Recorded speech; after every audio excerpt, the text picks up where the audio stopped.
Bonjour à toutes, bonjour à tous et bienvenue sur Radio Fringale pour un nouveau numéro de La Petite Reine, un tournant, un virage dans la saison 2025 puisqu'on en a fini avec les principales courses d'un jour avec des Ardennaises qui nous ont réservé de belles surprises avec de très belles courses. On va avoir le temps d'en reparler et on enchaîne très très rapidement avec le premier grand tour de la saison qui arrive avec la Vuelta qui commence ce dimanche. Donc un gros programme qui nous attend pour débriefer tout ça et faire une belle preview côté espagnol. J'ai l'honneur et la chance d'accueillir Titien. Salut Titien, comment vas-tu ?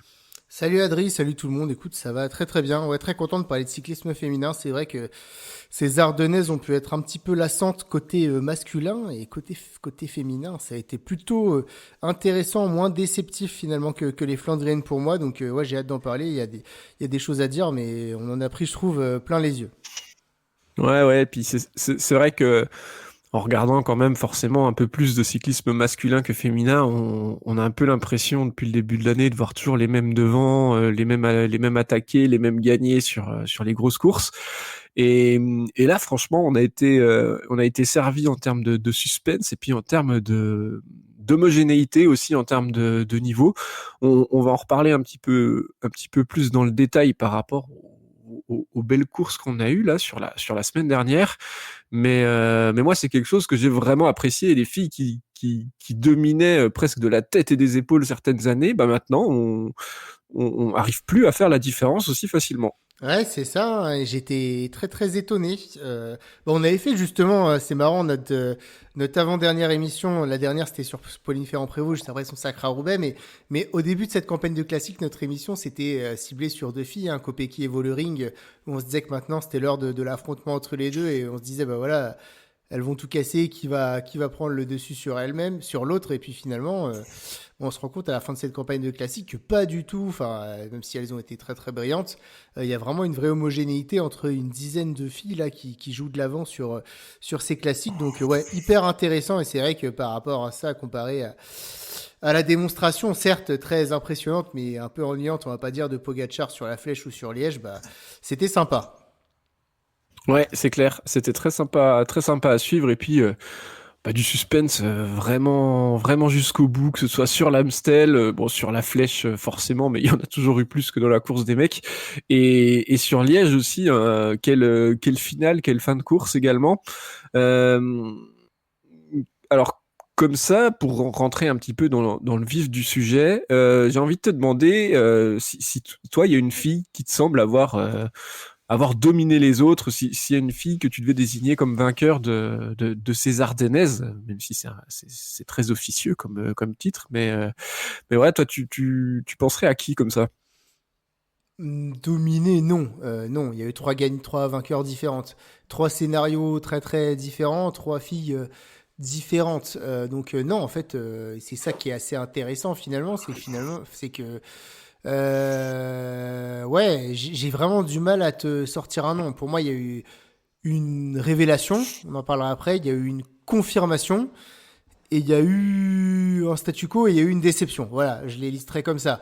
Mais en tout cas, voilà, alors, si vraiment tu vas me chercher et que tu me demandes de sortir un nom, je vais t'en donner un. Mais vraiment, là, aujourd'hui, il n'y a pas une fille où je me suis dit c'est elle qui a vraiment marqué plus que les autres la campagne des Ardennaises, quoi. Ok. Ouais, puis il y a aussi eu enfin notamment sur l'Amstel, la course qui s'est jouée en fait Ah, de c'était loin sympa, sur un hein, groupe c'était bien, hein. qui était où toutes les favorites se sont un petit peu retrouvées piégées et finalement à devoir faire confiance à des équipières, sauf l'équipe de Puck Peters, parce que Puck Peters était devant, et du coup le final était hyper sympa, et on a vu aussi que c'était un final entre filles qui avaient moins l'habitude de courir pour gagner, et pour le coup c'était pas les plus fortes qui se sont imposées, et, euh, et voilà, peut-être pour parler un petit peu de cette course en premier avec le triplé néerlandais aux Pays-Bas. On a vu une Mischa Bredewold qui a hyper bien joué tactiquement dans le final. Elle a su en fait jouer avec ses forces par rapport aux forces de ses adversaires où elle se savait moins forte. Et, et clairement, le final était top parce qu'on voyait dans les boss qu'elle était bien moins forte que Labous ou que Peters. Mais elle l'a joué vraiment une main de maître comme elle en a l'habitude parce que quand elle gagne, en général, c'est comme ça. Ouais, et puis c'est une fille qui a une sacrée endurance aussi, parce que certes, elle était moins forte. Je pense aussi que la gestion de l'effort a été très très bonne, parce que le dernier Coburg, je peux te dire qu'elle était tout à fond derrière. Elles lui ont quasi pas repris 10 mètres, hein. Donc franchement, je pense juste que c'est quelqu'un qui court depuis longtemps. Elle a été championne d'Europe, si je dis pas de bêtises, voilà, Ouais, c'est sur ça, un final 2023. qui ressemble à un chouïa au Coburg quand même aussi. Donc elle connaissait un peu le parcours. Je pense qu'elle a joué également sur le fait que voilà, tu m'as lâché dans l'avant-dernière ascension du Coburg, bah attends, moi je peux pas rouler, je vais en faire un petit peu moins. Et je pense que ses adversaires en font beaucoup aussi. Elle a eu la chance aussi d'être tombée sur un groupe de filles qui est quand même très généreuse, Mm. hein. Entre des Juliette Labousse ou des Puck Peters, c'est des filles qui rechignent jamais et qui, à mon avis, se sont un peu fait piéger aussi par cet excès de générosité. Elles ont fait beaucoup d'efforts sur des parties plates. Là, au Bredevol, qui est une coureuse un peu plus lourde, etc., a pu, en plus, en ne relayant pas, enfin, bien récupérer. Et derrière, quand elles sont parties, je pense vraiment que quand Bredevol est parti avec Van Dijk, c'était tout simplement parce qu'elles avaient plus récupéré et qu'en plus, elles ont plus de puissance sur le plat que les deux autres. Donc, pour moi, elle n'a pas volé sa victoire. Elle était, je dirais pas la plus forte physiquement, mais parmi les deux, trois plus fortes physiquement, et en plus de ça, la plus maligne. Donc voilà, même quand les deux monstres, les deux têtes d'affiche de la SD Works ne sont pas là, ça revient quoi. Donc SD Works gagne quand même, et magnifique victoire. Moi j'ai adoré cette course, ce final de l'Amstel, c'était vraiment c'était sympa. Et du coup, pour revenir sur le final de la course, est-ce que tu penses que justement Labous et Peters en ont un peu trop fait en se disant, bah, de toute façon, on va les larguer dans le Coburg, ça va se jouer entre nous deux et vas-y, on roule peut-être un léger excès de confiance. Ouais, sûrement. Et puis aussi, ouais, mais c'est des filles qui font toujours ça, hein, quelle que soit la. Enfin, c'est quand même des filles ultra généreuses. Donc, oui, peut-être. Elles en ont trop fait, c'est sûr. Dans tous les cas, elles en ont trop fait. Après, avec cette confiance, pas avec cette confiance, je sais pas. Elles se sentaient très très fortes. Derrière, effectivement, quand t'as des filles qui rentrent de l'arrière, tu te dis, bon, bah, si je les ai lâchées une fois, je vais les lâcher une deuxième fois. Donc, voilà, il y a eu une erreur. Mais je pense qu'aussi. Certes, Bredevold a été lâché la première fois parce que Labous et Peter se sont vraiment mis aussi beaucoup dans le rouge sur cette ascension du Coburg, là où elles sont sorties, là où Bredevold a peut-être mieux géré son effort, ce qui fait que finalement à la fin, bah, Mm. elle est revenue et qu'elle avait toujours parce que quand elle part, mine de rien, elle est quand même très très forte. Donc c'est Elle est aussi de forte, la ouais, gestion ouais. de l'effort, hein. Et on voit que l'attaque que mettent Peters et Labous pour partir toutes les deux. Franchement, elles mettent tout quasi, donc elles se sont Mm, mm, également mis mm. dans le rouge. Donc qu'elles aient été beaucoup plus fortes dans les boss, finalement, j'ai un peu de doute. C'était peut-être aussi une gestion de l'effort assez différente. Ouais.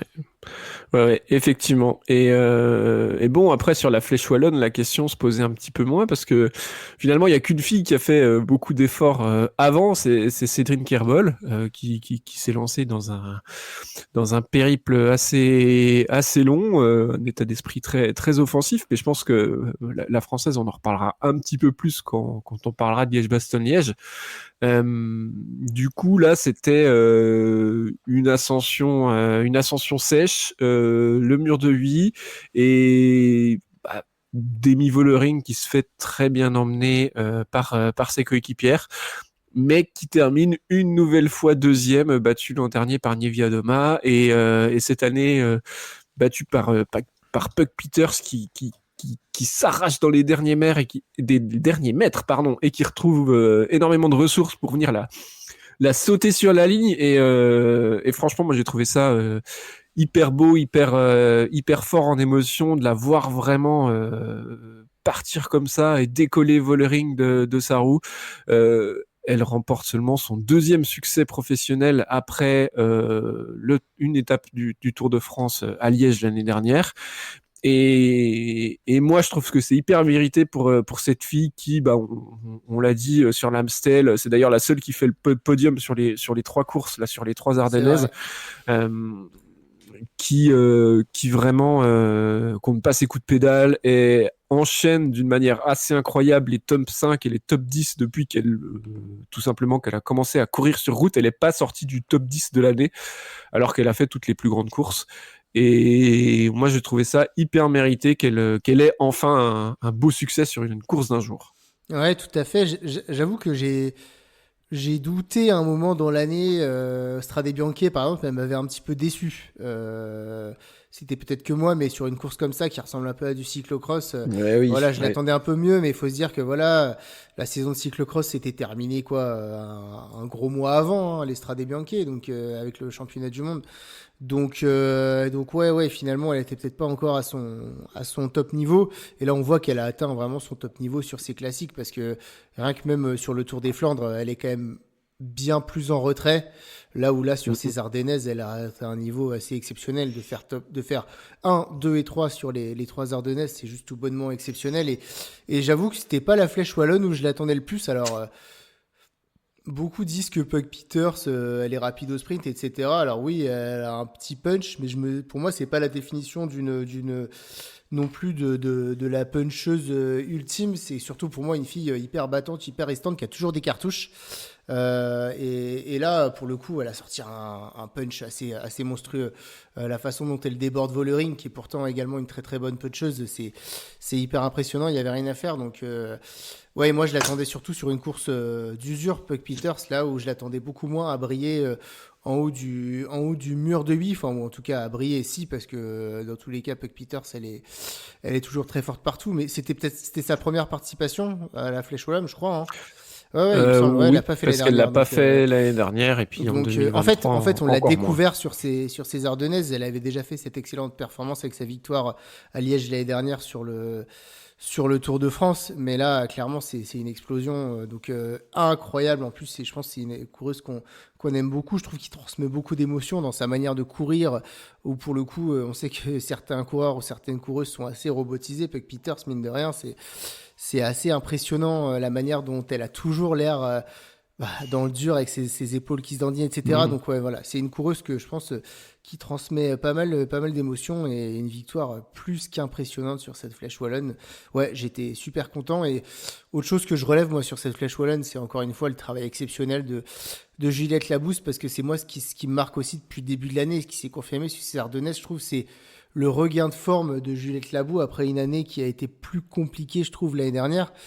Elle est dans tous les coups, elle est impressionnante et la voir comme ça emmenée sur un mur de 8, elle qui pour le coup n'est pas du tout une puncheuse, ben je me dis elle est très très forte. Et après tout son travail, elle finit encore septième. Donc voilà, moi c'est les deux coureuses qui m'ont beaucoup marqué dans ce mur de 8, mais magnifique victoire de Puck Peters effectivement qui confirme que après être sûr que ça va être une grande du cyclocross, ça va être aussi une grande de la route.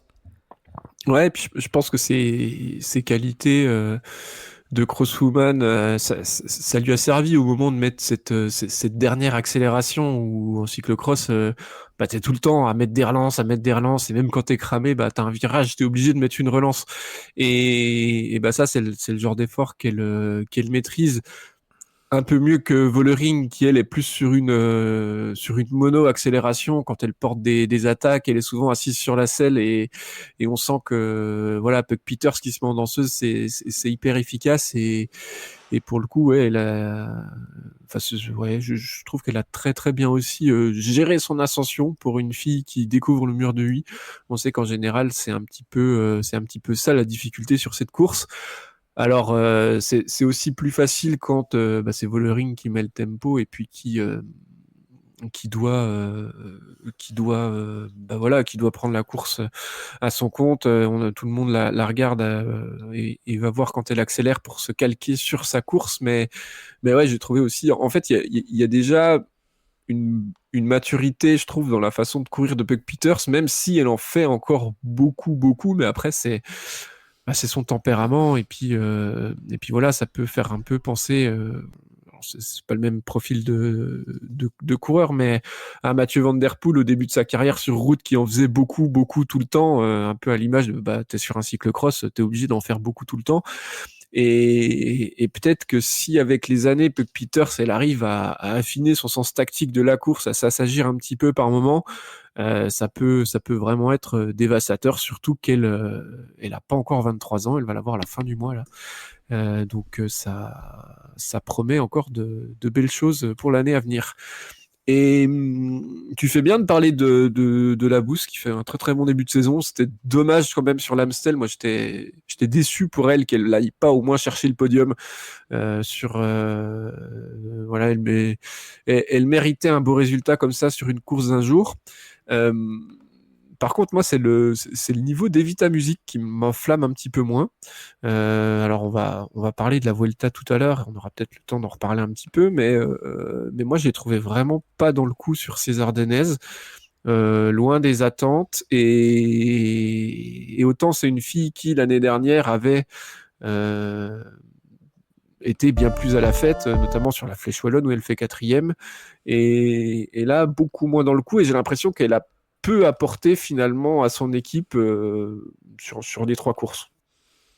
Bah ouais, je sais pas trop ce qui se passe pour Evita Music, mais c'est depuis le début de l'année, hein. Pour l'instant, c'est assez difficile. Alors, est-ce qu'elle prévoit, elle, plutôt une montée en puissance sur les grands tours? On sait qu'elle est prévue sur les 3 grands tours quand même. Mm. Donc voilà.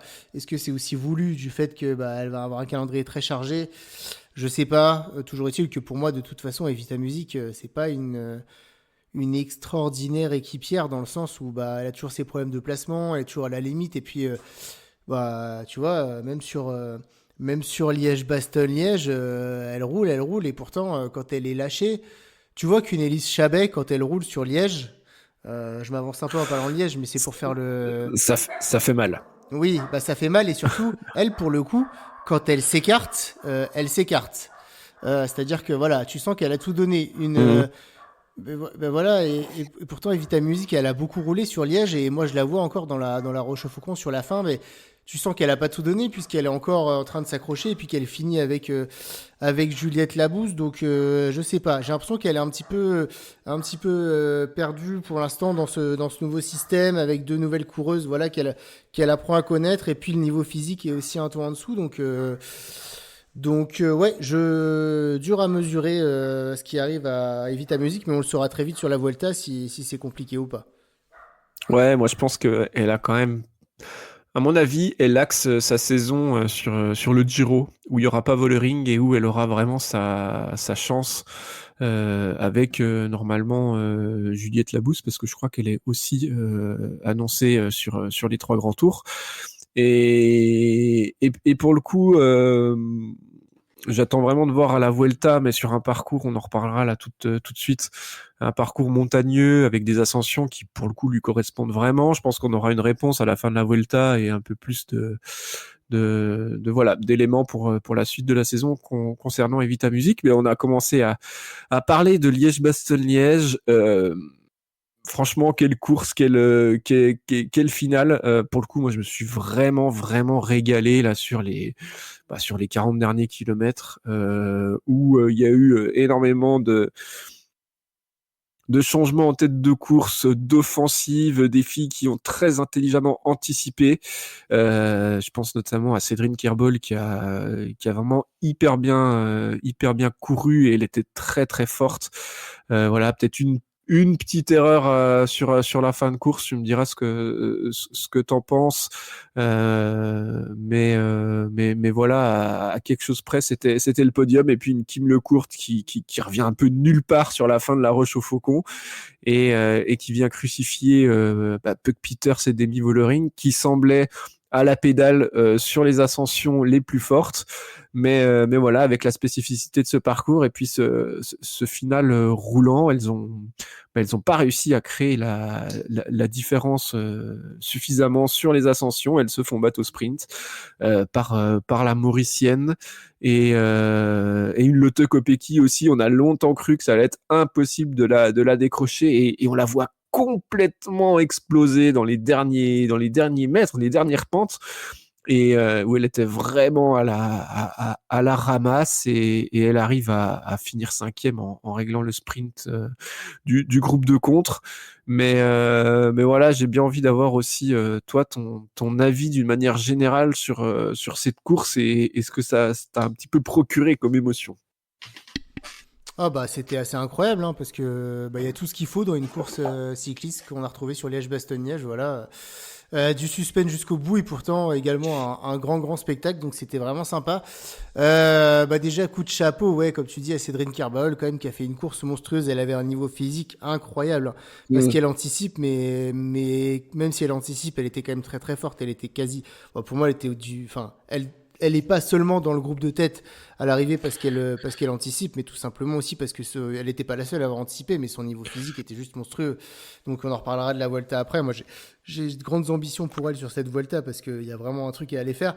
Et bah ouais, erreur dans le sprint de Cédrine Carbaol. Enfin et jamais elle doit jamais elle doit pas essayer avant le sprint parce qu'elle était forcément Ouais. battue.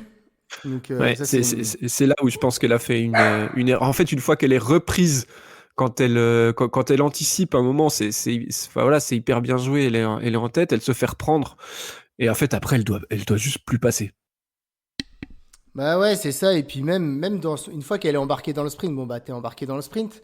Mais là où je me dis c'est pas, enfin, elle a pas, voilà, elle a pas ce punch qu'ont les autres. Donc elle est en dernière position. Quand t'es en dernière position et que t'as pas de punch, t'es obligé de partir de loin. Et là, elle s'est un peu laissée porter dans ce sprint. Il y avait peu de chance pour elle. Donc j'ai envie de dire qu'elle a tout fait bien dans cette course, mais si elle visait vraiment la gagne, il fallait faire une, deux, trois attaques. Au pire, de se dire ça marche pas, et bah tant pis. Mais dans tous les cas au sprint, je ferai aussi quatrième. Donc voilà, elle aurait peut-être elle a peut-être trop cru en son sprint, alors que c'est vrai que par rapport aux trois autres, on sait qu'elle a une pointe de vitesse inférieure. Donc voilà, c'est un petit peu dommage. C'est un petit peu dommage, mais bon, enfin franchement, elle fait quand même une course Ouais, assez formidable. chapeau, hein. Donc on va pas. Mais sinon, après, la course a été assez incroyable. Que de retournements de situation. À un moment, il monte la redoute. Je vois Pauline Ferrand-Prévot qui monte la redoute, la bouche fermée. Je me dis, oh là là, elle est tellement facile. Et puis finalement, tu te rends compte que non, elle était un peu en souffrance sur la fin. Ensuite, tu as Demi Vollering qui attaque avec Puck Peters. Tu te dis, elles vont partir toutes les deux. Et puis non, Kopecky qui revient. Tu te dis, ah bah non, c'est foutu. Kopecky, elles vont pas la lâcher. Elle va les régler au sprint comme autour des Flandres. Et non, Kopecky qui explose. Voilà. Et puis le retour impressionnant de Kim Lecourt, là, qui fait Ouais. un sprint monumental pour venir On la recoller voit là. revenir, hein. J'ai Ouais. regardé une deuxième fois l'ascension. Et la façon dont c'est filmé, d'ailleurs, j'ai trouvé ça pas terrible la réalisation sur la course, hein. Des fois, il se passait des trucs devant, on nous montrait les attardés. Enfin bref, et en fait, on la voit pas venir, et Ouais. d'un coup, hop, elle recolle à la roue. Ouais. Donc non, un incroyable retour de Kim Lecourt et puis ce final là, voilà, et Vollering qui a tout tenté, Puck Peters qui a tout tenté, et voilà, des filles qui sont allées au bout d'elles-mêmes. On l'a bien vu au sommet de la Roche-au-Faucon que voilà, ça s'est pas regardé quoi, ça s'est vraiment fait à la pédale, donc Mhm. c'était impressionnant et bah magnifique parce que cette belle victoire de Kim Lecourt qui était finalement sûrement la fille la moins renommée des quatre, hein, on va pas se le cacher. J'ai l'impression qu'elle est de plus en plus connue parce qu'on la confond tout le temps avec la championne du monde et Mais je c'est pense ça. que on doit lui Ouais. faire remarquer souvent que ce soit les spectateurs qui viennent voir les courses au départ ou aux arrivées, ils doivent se dire tiens il y a la championne du monde qui est là, etc. Non et du coup c'est assez marrant avec ce maillot de champion de l'île Maurice, c'est ça. Donc voilà, et puis Exactement. voilà, une magnifique victoire au sprint, elle a pas tremblé, elle a magnifiquement pris la route Vollering, voilà, il y avait rien à faire, donc non, c'est une super victoire pour une fille dont je me disais depuis le début de l'année, ouais, elle a passé, je sais pas combien elle a passé de paliers, mais énormément, Bah, franchement. ouais. Ah bah, c'est un truc de fou là, hein, C'est un truc de fou. En fait, en 2024, c'est sa première saison pleine sur ouais, route. ouais. Et du coup, elle a déjà eu des super résultats avec notamment une victoire d'étape Giro, sur le Giro, ouais, où elle a bien marché. On l'avait vu aussi. Bah, c'était sur l'étape de Liège justement, ouais, quatrième. où elle termine quatrième. Et ouais, depuis le début de l'année, on a vu hein, qu'elle avait franchi un step Bah depuis supplémentaire. la première fois que je me suis dit ça, c'était au Tour d'Oman, hein. Elle fait troisième au Djebel Lafette et Euh, résultat à l'UAE assez Tour, ouais. à l'UAE Tour, pardon, Ouais, j'ai dit Tour ouais, d'Oman. Ouais, donc ouais, déjà là, je exact. m'étais dit juste incroyable, cinquième de San Remo. Enfin voilà, elle était tout le temps là, donc Et puis après, pour rien te cacher, si tu joues à Cycling Fantasy, elle coûte 200 sur Cycling Fantasy. Donc c'est là que tu te rends compte du step qu'elle a passé, quoi. C'est Voilà. voilà, 200, c'est la valeur minimale pour reprendre des coureurs ou des coureuses sur ce jeu. Donc ouais, Le c'est plan de Titien pour les voilà. auditeurs, Ah les non, mais voilà, auditrices, si vous voulez voilà. savoir quelle fille a vraiment au prix, vous regardez sa cote et vous regardez ses résultats de l'année et voilà. Et je pense que l'année prochaine, la cote, elle sera très très différente. Donc voilà. Mais Ouais, moi, je la prends sur exact. toutes les courses, du coup, depuis le début de l'année. Bah, là, elle n'est pas annoncée sur des courses encore pour la suite de la saison, donc je sais pas trop. On devrait normalement pas la retrouver sur la Vuelta, Ouais, elle sera sur le tour, mais voilà. sûrement. Bah, Mais ça devrait, ouais. Il moi, n'y a j'ai rien hâte qui est de voir annoncé officiellement, mais ça son devrait. évolution parce que pour moi, c'est une puncheuse de base. C'est vraiment une Mm. très très bonne puncheuse, pas forcément une grimpeuse, mais sa montée sur le tour me fait dire, même si ça reste une course de début de saison, me fait dire que il y a peut-être des choses qu'on peut espérer aussi en montagne. Donc, parce que pour l'instant, elle n'a pas de résultats probants en montagne, que ce soit sur le Giro ou sur le Tour de France l'année dernière. Voilà, elle n'a pas fait de grands résultats. Donc, elle avait fait aussi une place à la Molina, mais c'était derrière des coureuses comme Ryan Marcus ou Marianne Vos. Donc, vraiment, Mm. hâte de voir si elle aussi, elle a pu passer ce cap au-delà des courses vallonnées, et vraiment des courses montagneuses. Mais ça, on le saura dans les 2 prochains mois. Exactement, exactement. Bah écoute, Titien, je pense que ça fait une bonne transition vers la Vuelta qui Ah, moi, arrive. j'avais Sauf quand même. si tu avais une petite info ou un petit truc à nous dire encore sur les Bah, Ardennaises. non, mais je voulais signaler une déception relative pour moi, qui est l'Auto Kopecky. Je trouve que, en fait, je suis pas déçu de ces Ardennaises parce que j'en attendais pas grand-chose. Je suis un peu déçu de son début d'année. Alors, elle remporte le Tour des Flandres, mais qu'elle a été loin de dominer, je Mhm. trouve. Et puis cette année, il y avait une Vollering qui était pas là. Enfin voilà, il y avait aussi des conditions, mais je trouve je la trouve un peu moins saignante. Lotte Kopecky sur Roubaix, elle a vite décroché. Milan-San Remo, mine de rien, elle s'accroche dans le Poggio. Voilà, elle n'était pas non plus dominante dans les bosses, donc. Soit elle est vraiment déjà dans son optique, je prépare le Tour de France, mais j'ai l'impression qu'elle grimpe pas aussi bien que l'année dernière. Donc est-ce qu'elle est pas aussi sur le contre-coup de la saison monstrueuse qu'elle a fait en plus de la piste et de la route l'année dernière à voir. Et ma vraie déception de ces Ardennaises, c'est Kasia Niemadova. Je trouve qu'elle est assez décevante depuis le début de l'année alors qu'elle avait fait un bon Tour des Flandres. Mais on sait que Niemadova, c'est quand même une fille qui brille sur ces Ardennaises. Et là également, je la trouve quand même un ton en dessous, et notamment sur ce Liège-Bastogne-Liège. Elle a quand même marqué le pas, hein. Mhm. Ne pas la voir finir parmi les 4 coureuses de tête. Voilà. Moi, en tout cas, elle me déçoit. Est-ce que c'est aussi peut-être le contre-coup de sa victoire sur le Tour de France? Faut s'en remettre. Je sais pas, mais toi, je sais pas si pour toi aussi c'est une déception, mais moi, c'est ma déception des Ardennaises.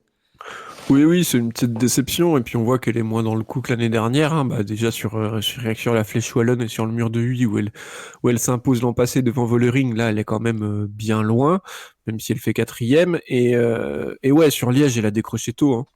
Elle a décroché tôt, donc on verra sur la Vuelta. On sait qu'elle était passée à côté de sa Vuelta. Je crois qu'elle était tombée malade l'année dernière pendant la Vuelta, mais bon, elle avait réussi ses Ardennaises avec cette victoire sur la Flèche Wallonne. Ouais, elle paraissait Donc forte quand même. Là, moi, elle me paraît un peu plus en second rideau. ouais, c'est ça. Elle paraît un peu moins costaud, mais après je pense aussi que le niveau des autres filles Oui, est il y vraiment a plus une vraie élevé. homogénéité. Donc du coup, c'est un peu moins facile d'être tout le temps sur toutes les courses à l'avant. Et je pense que Kopecky, elle paye un petit peu ça aussi. Et elle a fait une année 2024 absolument monstrueuse. Et ouais, il y a toujours ce contre-coup, hein. C'est un peu comme quand on dit que des gars qui dans le cyclisme masculin enchaînent les 3 grands tours sur l'année. L'année d'après, ils marchent pas parce ils ont beaucoup trop donné avant. Et là, il y a peut-être un petit truc comme ça, donc à voir. Après là, ouais, c'est des dynamiques. Enfin, Kopecky, clairement, si elle gagne le Tour de France, tout le monde aura oublié son début de saison, donc ça sera pas Ouais. un souci. Elle gagne quand même le Tour des Flandres, Oui. donc Non, mais après, mais effectivement. on la sent moins forte et puis Mais elle domine pas comme l'année dernière, mon quoi. constat, c'est juste si je me dis à la fin de cette saison des classiques, notre saison, je me souviens, notre émission de début d'année, c'était le titre Qui sera la reine. Pour l'instant, il y en a pas. Voilà, il n'y a pas une fille qui, voilà, il y a Vollering qui a gagné ses Strade Bianche, il y a Kopecky qui a gagné son Tour des Flandres, mais Voilà, il y a pas une fille en tout cas où je peux dire, voilà, elle a archi dominé le début de saison. Mm. Et c'est assez sympa d'ailleurs. Exactement. Ouais, ouais, mais du coup, c'est ça qui est hyper intéressant et on devrait aussi se régaler sur la Vuelta. Alors, la Vuelta, elle commence ce dimanche 4 mai pour 7 jours de course avec 7 étapes, du coup, Titien, que tu vas un petit peu rapidement nous détailler pour voir un peu à quelle sauce les filles vont être mangées. Ouais, bah voilà, c'est une première étape à Barcelone assez spécifique, un contre-la-montre par équipe de 8 km. Donc c'est une distance assez atypique, hein, mine de rien, pour un contre-la-montre par équipe, parce que voilà, c'est une dizaine de minutes d'effort. Donc comment on s'organise sur une dizaine de minutes d'effort en équipe? Est-ce qu'on en fait vraiment rouler tout le monde? Est-ce qu'on en fait rouler que certaines? À voir. En tout cas, ça fera déjà des premiers petits écarts, mais voilà, c'est aussi une manière de lancer un grand tour auprès du Mm. public. On voit passer chacune des équipes dans Barcelone, etc. Donc voilà, c'est aussi un moyen de se dire c'est parti quoi. Voilà. Euh, 5 virages dont un demi-tour ah bah voilà, sur les 8 voilà, kilomètres. Donc voilà. on est sur un truc plutôt pas trop technique. Ouais. Voilà, faudra. Deuxième étape, je vais aller vite. Voilà, une étape de 100 km, 99 exactement, où même si c'est un peu vallonné, mais rien de bien méchant, on devrait assister à un sprint, d'autant que toute la fin, les 30 derniers, 20 derniers kilomètres de l'étape sont en descente, faux plat descendant, et le dernier kilomètre est en légère montée, donc ce sera peut-être un sprint entre filles qui sont plutôt costaudes. Et puis pareil, bah, je vais très vite sur la troisième étape le lendemain, Mm. cette fois-ci un peu plus longue, 132 km, mais alors là, pour le coup, une étape dénuée de difficultés. Les difficultés vont commencer sur la quatrième étape, et encore une fois, ce sera rien de bien méchant, un apéritif. Voilà, entre Pedrola et Borja, une étape de 111 km, avec un col de deuxième catégorie en milieu d'étape, et puis un col de troisième catégorie, dont le sommet est situé à une vingtaine de kilomètres de l'arrivée.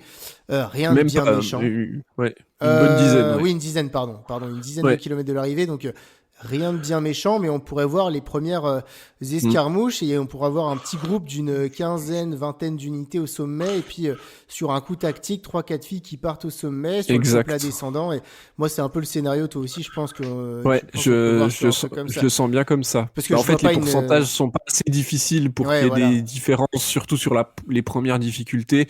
Mais par contre, ouais, le petit coup tactique de quelques filles qui sortent dans le Ouais. final, là, sur un gros groupe de favorites, ouais, ça peut clairement être ça, ouais. Donc voilà, encore une fois, de quoi jouer un final assez intéressant et un final assez tactique, mais les favorites, elles se réserveront vraiment pour le lendemain, parce que vous la connaissez si vous suivez chaque année le Tour de Burgos, si je dis pas de bêtises, c'est la montée des Lagunas des Neila, une montée qui est quand même difficile, hein, puisqu'on est sur du 7 Mm. km à 8% de moyenne, et les deux derniers kilomètres sont à plus de 10%, donc c'est une montée qui est très très difficile. Donc voilà, une étape plate dans sa première partie de 120 km, un deuxième catégorie dont le sommet est situé à une grosse vingtaine de kilomètres de l'arrivée, et puis cette ascension finale, là pour le coup, Adri, on est d'accord, ce sera la grosse bataille des leaders, et il faudra faire très très mal à ses adversaires dans cette montée. Ouais, là, il y a pas de souci là-dessus. Ça va, il y aura déjà un bel écrémage dans la bosse de deuxième catégorie, là, qui va arriver. Et puis, en fait, on enchaîne rapidement. Il y a 10 bornes de descente. Alors, il y a une approche qui peut être un petit peu longue. Il y aura 6 kilomètres là qui vont monter, mais pas vraiment avec de très forts pourcentages. Et puis, un final, ouais, très, très costaud. On aura déjà là les premiers gros écarts et les premières vraies réponses pour le général. Tout à fait, et on pourra se donner sans compter puisque l'étape de lendemain est dénuée de difficultés. Un final légèrement vallonné, mais je pense qu'il n'y a rien qui devrait générer une vraie bagarre pour le classement général. Après, on sait que voilà, sur le dernier week-end de course, les coureuses sont fatiguées, les équipières sont fatiguées, les équipes sont décimées. Pourquoi pas pour des baroudeurs, Adri, et pour des baroudeuses, tenter vraiment sur cette étape et se dire que face à un peloton fatigué, il y a peut-être des chances de résister. Oui, parce que les équipes des leaders au classement général vont pas s'amuser à contrôler toutes les attaques et puis à vouloir absolument arriver au sprint pour la gagne. Donc clairement, il y aura un coup à faire, je pense, dans l'échappée dès le début de matinée et puis après dans un final un petit peu casse-pattes. Donc ça promet en tout cas d'être très animé là sur les 20 derniers kilomètres. Voilà, et peut-être bah, celle qu'on peut caractériser d'étape raide, hein, la dernière étape, La Ah plus oui. longue, voilà, 152 km, qui commence à être une distance, voilà, respectable, en tout cas sans être trop exigeante pour des femmes, mais voilà, donc c'est entre l'Arobla et l'Alto des Cotobello, une montée qui est prise parfois pour la Volta. Ça fait longtemps, je crois, mais je me souviens qu'en 2010, ils sont arrivés au sommet de Cotobello également. Victoire de Purito Rodriguez, si je dis pas de bêtises. En tout cas, une étape. Alors, on aura un long faux plat montant sur les 31 premiers kilomètres qui nous amènera au sommet du Puerto de Pararas. Donc là, l'échappée pourra se créer. Et si elle ne s'est pas créée, bah, bonne chance parce qu'ensuite, on a une longue descente et puis une longue partie plane. Voilà, qui nous amènera finalement au bout de 80 km aux premières difficultés du jour. Et là, on va enchaîner 3 difficultés qui vont aller crescendo. D'abord, l'Alto della Colladona, voilà, un deuxième catégorie de 5 km exactement. On redescendra, on aura une quinzaine de kilomètres de plat avant de cette fois-ci de monter alors attendez, sur les prononciations sont pas faciles, mais l'Alto della Codaieda, voilà, et cette fois-ci on monte en difficulté puisqu'on est sur une montée de 7 km mais en première catégorie, donc avec des pourcentages bien plus exigeants. Ouais, il y a Voilà. c'est du 8% de moyenne et il y a Ouais, des passages à 14 sur la fin, ouais, notamment. voilà, Donc là, donc on arrive quand même sur des gros pourcentages. une montée très difficile. On espère que la course ne sera pas bloquée par le dernier gros morceau de la journée, puisque une vingtaine de kilomètres après le bas de la descente de cette avant-dernière difficulté, on sera au pied de Cotobello, justement, une montée de 10 kilomètres de première catégorie, pourcentage moyen, voilà, 7 à 8%. Donc encore une fois, ça fera très très mal. Et là, pour le coup, on a vraiment 3 cols qui vont s'enchaîner avec du pourcentage. Ça va être très très difficile. Alors, moi, je suis partagé. Je me dis que c'est à la fois une étape sympa dans le sens où le plat entre chacune des difficultés peut permettre des mouvements d'anticipation et de retrouver des coéquipières dans la vallée.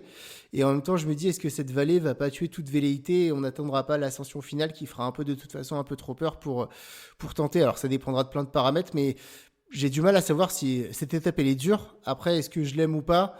Je suis un peu partagé. Je sais pas ce que t'en penses. Moi, j'ai un peu peur que ce soit une course d'attente Ouais, quand même avant la dernière ascension, tellement elle est difficile déjà, la dernière ouais. ascension, et elle arrive après 140 km. C'est pas non plus une durée en dernière semaine, en dernier jour d'un grand tour. C'est pas un nombre de kilomètres auquel les filles sont forcément habituées à faire très très souvent. Donc il y aurait énormément de fatigue. Et je pense qu'il y aurait un gros risque à prendre de partir bien avant parce que bah voilà, il y aura encore des équipes. Enfin, je sais pas si c'est la FDJ qui a le maillot. En fait, ça dépend aussi un petit peu ça, quoi. Si c'est les grosses armadas qui ont le maillot rouge, bah ça va être compliqué d'anticiper et de sortir. Par contre, si c'est les grosses armadas qui doivent créer quelque chose pour reprendre la tête et puis remporter la Vuelta, là, ça peut être très très intéressant pour mettre le feu dès les premières ascensions, envoyer une fille devant, isoler la leaduse et puis du coup après faire exploser la course. Mais voilà, moi j'ai un peu peur quand même que ça soit cadenassé. Tout à fait. Bah, écoute, on verra ça. Mais en tout cas, voilà, un parcours avec 2 belles étapes de montagne. On va dire 3 étapes pour les sprinteuses et puis peut-être 2 étapes un peu plus animées où on pourrait avoir des puncheuses ou en tout cas des baroudeuses audacieuses de tenter des coups. En tout cas, c'est bien d'avoir plusieurs arrivées au sommet et de vraies étapes de montagne. Et pas de chrono plat, hein. Voilà. Donc voilà, les rouleuses ne Et seront pas pas forcément de avantagées sur en ce plus. parcours.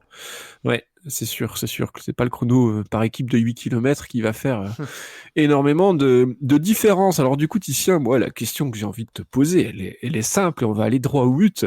Demi Vollering, on en a parlé un petit peu sur les Ardennaises, elle a fait un printemps que moi je considère en demi-teinte par rapport aux attentes qu'on avait et puis à son potentiel aussi. Est-ce que sur le premier grand tour de la saison, est-ce que sur cette Vuelta, elle sera intouchable? Oui, je pense qu'elle va écraser la Vuelta. Tout simplement parce que je pense que derrière, la coureuse qui peut être la plus forte, elle est aussi dans son équipe. Voilà, elles viennent avec l'Armada, hein, l'équipe FDJ Suez, ce sera Mmh. l'équipe à battre. Ouais, pour le coup, je vois aucune autre fille. C'est plus par élimination en fait où je me dis déjà il y a la Vollering des classiques et et la Vollering en montagne et je pense que c'est pas le même step. Je pense que vraiment Demi Vollering ça reste une pure grimpeuse qui aujourd'hui en montagne dans le peloton n'a pas d'égal. On l'a vu même sur le Tour de France qu'elle perd, elle le perd pas à cause de son niveau en montagne, mais elle le perd voilà, à cause d'un incident. Donc non, non, elle a été quand même à un très bon niveau. En fait, dans les montées, elle était peut-être pas la plus forte, mais elle était pas... il y avait aucune autre fille qui était vraiment plus forte qu'elle non plus, si ce n'est Puck Peters qui la bat au punch sur le mur de 8. Puck Peters sera pas là et Puck Peters c'est pas encore, en tout cas, une grimpeuse. Donc non, Demi Vollering, là, pour le coup, ça devrait être peut-être le grand tour le moins disputé de l'année. Je vois aucune fille venir lui la battre. Et je pense même qu'on peut avoir deux FDJ Suez sur le podium. Je sais pas ce que Alors, t'en penses, toi. à qui penses-tu pour Juliette l'accompagner sur le Labousse. podium? Ok. Sur sa Elle lancée t'a de impressionné son début d'année. à ce point-là pour. Ah ouais, Et toi, tu te dis qu'elle ouais. va faire podium là. Euh, En fait, c'est pareil. Je regarde les adversaires et je me dis qui est-ce que je vois devant. Et mine de rien, tout le monde n'est pas là. Alors, il y a des filles. En fait, il y a des filles que je pense plus fortes et qui peuvent finir devant, mais sur lesquelles j'ai des incertitudes. Aujourd'hui, moi, Mhm. il y a deux filles dans la start list sur lesquelles j'ai des certitudes. C'est le niveau de Cédrine Carball et c'est le niveau de Juliette Labousse, nos deux françaises. Et je me dis que vu ce qu'elles ont montré depuis le début de l'année, on enchaîne rapidement avec les Ardennaises. Alors peut-être qu'elles vont également sortir cramées, mais je suis pas non plus sûr. Juliette Labousse, avant les Ardennaises, elle a fait quand même une belle pause. Et puis c'est pareil pour Cédrine Carball. Donc en fait, aujourd'hui, si je prends pas de risque et que je suis les courbes de forme qu'on voit depuis le début de l'année, ça me paraît que les deux filles devant les autres que je mets. Après, Juliette Labousse, c'est pas l'assurance touriste qu'on l'a vu au début d'année sur l'UAE Tour, elle a complètement pété sur le Jebel Afet, mais c'était déjà il y a 3 mois. Donc aujourd'hui, voilà. Ouais, moi, je pense que Demi Vollering, c'est la très très grande favorite qu'elle va gagner cette course et que derrière, on risque d'avoir sa coéquipière Juliette Labousse, à défaut d'être sur la deuxième place parce qu'elle aura travaillé peut-être sur la troisième. Alors après, encore une fois, ça va dépendre également de d'autres coureuses dont je connais pas du tout l'état de forme et qui, je pense, qui finalement, si on sont en très grande forme, sont meilleures en montagne qu'une Juliette Labousse, par exemple. Ouais, alors moi je te rejoins hein, pour finir sur la FDJ. Je pense que Vollering va être vraiment au-dessus de la mêlée. Elle me semble très très très forte et son envie de remporter à nouveau le Tour de France l'a forcément bah, l'accent a forcément été mis sur l'école, sur les ascensions, sur ces difficultés-là qui lui correspondent parfaitement et on voit même quand elle attaque sur des côtes plus courtes, c'est des attaques de grimpeuse rouleuse quoi. Et elle essore ses adversaires et sur les Ardennaises c'est souvent pas forcément assez long pour faire péter tout le monde, mais là vu les pourcentages qu'on va avoir et ces étapes difficiles, je pense qu'effectivement elle va être dure à aller chercher, surtout avec une équipe construite autour d'elle où elle sera la numéro 1 avec deux super grimpeuses comme Musique et Labousse et puis pareil après pour l'entourer on a Guazzini, Marie Lenette, Lossat Guest et puis Ali Wollaston qui pourra jouer sa carte Ouais, dans c'est les ça, ouais, sprints sur les elle, sprints. donc ça fait vraiment une belle formation. Euh, mais par contre, il reste quand même une place là sur le podium, voire Bah, deux, si on se dit ouais. que la Bousse sera vraiment équipière et qu'elle va pas forcément jouer sa carte perso. Euh, Finalement, il y a pas mal de filles qui pourraient Ah, c'est ça qui pourrait. qui pourrait, mais on n'a pas beaucoup de réponses. Voilà, on en a parlé. Nivia Doma qui a pas fait un printemps extraordinaire, on la sent peut-être un peu en dessous. Anna van der Breggen, bah Ouais, c'est voilà, ça, exactement. Bah, je elle a fait pensais à son Anna van der retour. Breggen. Impossible à Il faut prédire, en jamais fait. l'écarter, mais on sait pas vraiment comment elle sera. Est-ce que Pauline Ferrand-Prévôt, elle Non, va je être pense pas. monstrueuse aussi sur Je l'école, pense pas parce ou alors c'est que... plus un premier test. Ouais, je pense. En fait, là où elle était la moins forte finalement sur ce printemps, c'est là où ça a monté le plus sur Liège.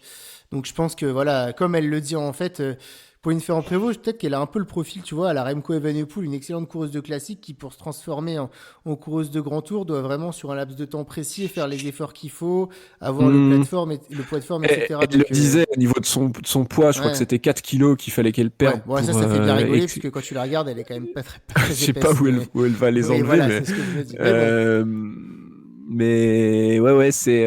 Mais ouais, c'est vrai, j'aime bien ta comparaison avec Evenpool. Ouais. Et après, moi, j'ai une grosse interrogation autour de Nef Bradbury. Parce que si on a la Nef Bradbury du Mm, dernier Giro, bah pour moi, mm, mm. c'est la deuxième plus forte en montagne derrière Vollering. Hein, je rappelle, sa montée du Bloco, ça colle quand même 50 secondes à Kopecky et à Longo Borghini, qui sont pourtant deux des meilleures grimpeuses de la saison dernière et qui n'ont pas fait semblant dans cette montée.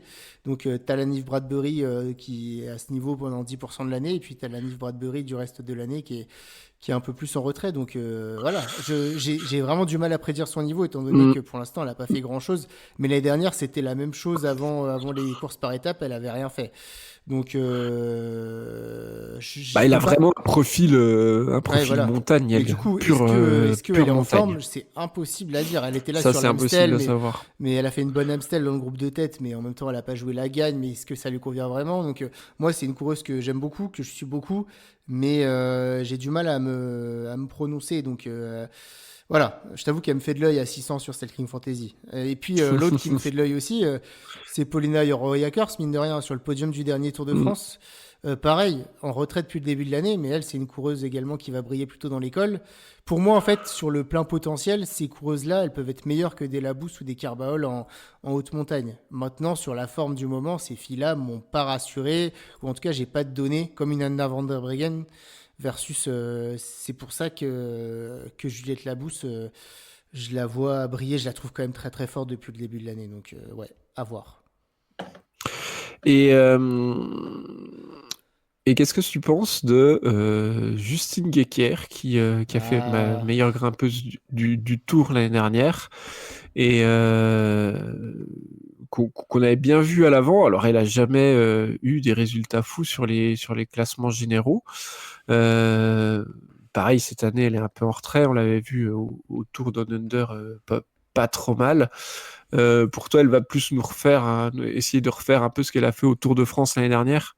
Ouais, en fait, je la mets dans la même catégorie que toutes ces filles dont on a parlé, les Bradbury, les Roy Akers, etc. Depuis le début de l'année, elle est pas sur son terrain. Faut dire que, et c'est là peut-être le manque de la saison féminine par rapport à la saison masculine, c'est que chez les femmes, la saison, elle est vraiment coupée en deux. Je pense qu'on est assez Mm, d'accord entre ce ouais. début de saison avec deux, trois petites courses rapides de préparation que sont la semaine, le Tour de Valence ou l'UAE Tour au début d'année. Derrière, on est que sur des classiques, des courses d'un jour, avec quand même des profils. Faut être soit très polyvalente, soit avoir le profil classique pour réussir. Et ensuite, maintenant, on va enchaîner que des courses par étapes. Donc finalement, il y en a, j'ai envie de dire, qui démarrent vraiment leur saison là aujourd'hui. Et du coup, c'est ça qui est dur avec cette Vuelta, c'est le premier grand tour, mais c'est aussi la première vraie course par étape de l'année. Donc moi, j'ai effectivement, bah, elles peuvent toutes briller. Moi aujourd'hui, j'ai du mal à, c'est vraiment dur de me prononcer parce que j'ai pas de référence depuis le début de l'année. Donc sur le niveau intrinsèque, c'est des filles. Bradbury et Roy Akers, qui, si tu me dis aujourd'hui, elles sont à 100%, elles sont à leur meilleur niveau, sachant qu'en plus, il n'y a pas de chrono individuel, moi je les mets potentiellement sur le Mm. podium. Aujourd'hui, j'ai plus envie d'aller chercher une carte sécure avec la Bousse, avec Carvalho, ou avec une Kachian Yemanoma qui, même si elle est en retrait, bah, sur les grands tours, elle peut être en retrait et finir quand même deux ou troisième. Donc voilà. C'est très très dur de se prononcer et j'ai plus envie de dire que finalement cette Vuelta va être un enseignement pour la suite de la saison des grands tours avec des grands tours et aussi des autres courses par étapes, la Romandie, le Tour de Burgos, le Tour de Suisse, etc. Enfin voilà, donc dur de faire des pronos, je pense que tu es d'accord avec moi. À part que Vollering est la grande favorite. Ouais, non, c'est vrai que derrière, derrière, il y a du monde, hein. On Ça va n'a être pas parlé intéressant non du plus de coup. la Lidl Trek, où il y Mm. a Rejane Marcus qui a fait deuxième l'année dernière, Neil Fisher-Black qui est pas écarté, qui avait remporté une étape sur le Giro l'an passé. Est-ce que Shirin Van Den Roy va retrouver son niveau de 2023 et de 2022? Enfin voilà, il y a pas mal de...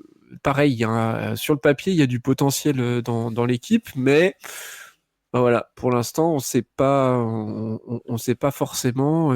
Tu vois, tu vois le début de saison de Rejane Marcus, il y a rien d'extraordinaire. Fischer Black, c'est un peu plus aux avant-postes.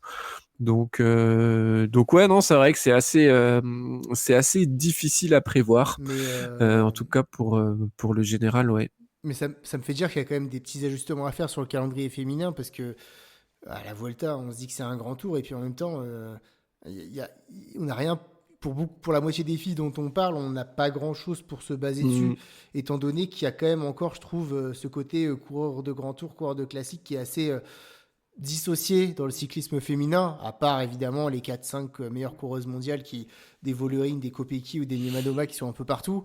Mais tu vois, une Kim LeCour, c'est pas une coureuse de grand tour jusqu'à preuve du contraire, une Peg Peters non plus, etc. Donc vraiment, la dissociation est beaucoup plus forte que chez les hommes, là où c'est un peu les mêmes profils qui peuvent briller. Et quand tu démarres par la Vuelta sans course de prépa, c'est voilà. En tout cas pour nous qui voulons pronostiquer, Ouais, c'est très très difficile. Donc là, je t'avoue que j'ai pas fini mon équipe sur Cycling Fantasy et que un ouais. petit casse-tête quand même. Soit je prends pas de risques, soit je prends des risques et après il y en a qui coûtent cher. Donc voilà. Mais bon, ça va être sympa parce que je pense qu'on tirera pas mal d'enseignements à dimanche prochain. Ouais, ouais, exact. Mais du coup, c'est presque une course de prépa pour le Giro et le Tour, en fait. Un C'est ça peu, qui est un petit oui, une course de peu, prépa que tu as envie de gagner. Voilà. petit peu dommage, voilà. Ouais, c'est ça. Ouais, oui, t'as quand même envie de gagner. Il y a un certain prestige, mais ouais, c'est pour beaucoup de filles, ça va être ouais, le premier test, les premiers calls aussi. Enfin, voilà. Donc effectivement, je pense qu'on va en apprendre en tout cas beaucoup sur la semaine de course. Et bah, peut-être qu'on peut finir en parlant rapidement des filles qui devraient animer la semaine, et notamment sur les étapes pour sprinteuses, voire les étapes vallonnées. Bah, il y a quelques noms comme ça. Alors j'ai cité Ali Wollaston pour des arrivées au sprint. On a également Marianne Ah Vos. bah, ça va être Impossible l'épouvantail, hein.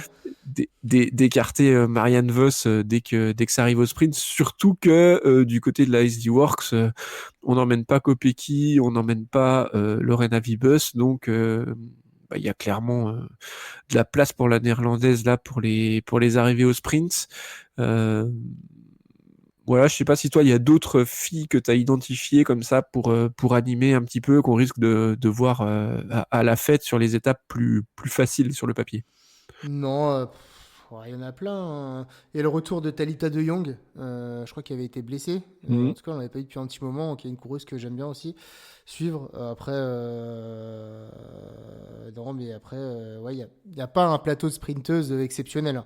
On va pas se le cacher. Mhm. Voilà, donc après, non, après, tu vois, une fille qui a pas mal brillé, la Monica Trinka-Connell sur les. Alors, on n'est pas dans le domaine du sprint là, mais ou une Nimke Vinke, des coureuses qui ont pas mal brillé finalement sur les dernières classiques. Est-ce qu'elles vont pouvoir peut-être sur l'étape un peu vallonnée ou en échapper aller faire des choses? Je sais pas. Et puis même pour moi une Pauline Ferrand-Prévot, pas sûr, pas du tout sûr que ce soit vraiment en montagne qu'on la voit le plus, mais je Mhm. me dis que sur les étapes un peu Pauline, il y a une petite pointe de vitesse quand même. Voilà, alors elle va sûrement rouler pour Marianne Vos, mais supposons qu'elle soit loin au classement général. Dans l'étape où on a dit que les baroudeurs pouvaient tenter, enfin voilà, je la vois bien briller. Sur l'étape un peu accidentée, je la vois briller également. Donc c'est clair que les sprints, franchement, à part un duel entre Marianne Vos et Ali Wollaston, c'est un peu pauvre, on va pas se le cacher, mais ça peut rendre le truc un peu intéressant aussi.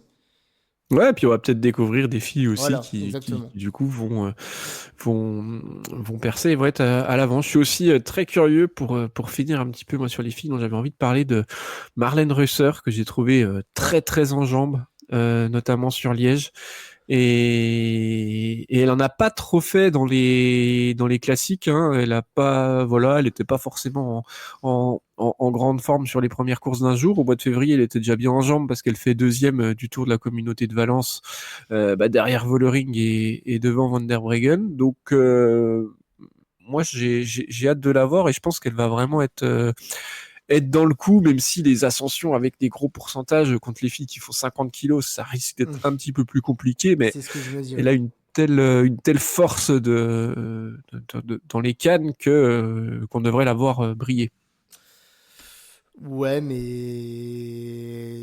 elle a une bonne tête de quatrième ou cinquième du classement général. Ouais, Voilà, ouais, c'est ça. voilà. C'est toujours mon Ouais, ouais, avis. ça risque d'être un peu short quand il y aura des passages à 12%. Ok, bah écoute, Titien, je pense qu'on a plutôt fait le Bah tour ouais, c'était chouette, de hein. cette Vuelta.